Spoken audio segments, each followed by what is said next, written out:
The vast majority of men and women in law enforcement across our country are not evil, are not racist, do not wake up every morning looking for violence. We're reminded of their bravery every time a citizen needs to dial 911 and they rush toward danger. And we were all reminded again this past weekend as these professionals bravely kept watch over demonstrations, including ones where they themselves have been called racist or evil or denigrated in the worst ways because of their uniform and their badge.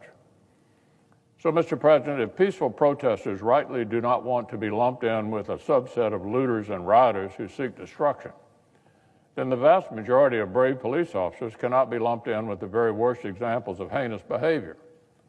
It's that simple. But instead, we're already seeing outlandish calls, defund the police or abolish the police, take root within the left-wing leadership class. The president of the city council in Minneapolis has proclaimed she can imagine a future without police. One of her fellow council members put it even more clearly. This council is going to dismantle this police department.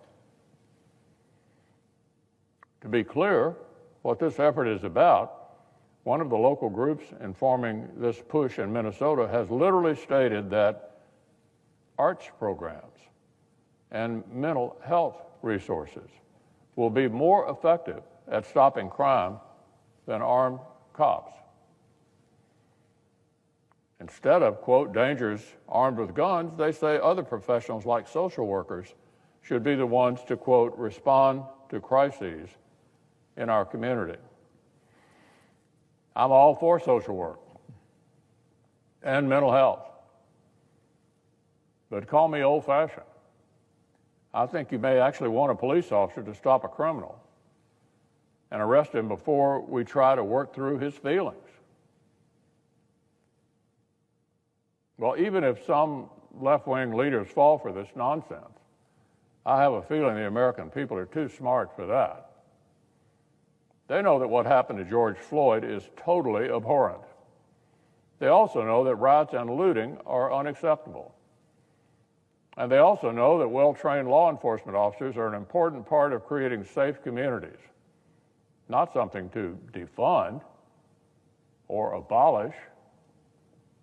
So I'm proud that Americans across the country can protest in safety and peace.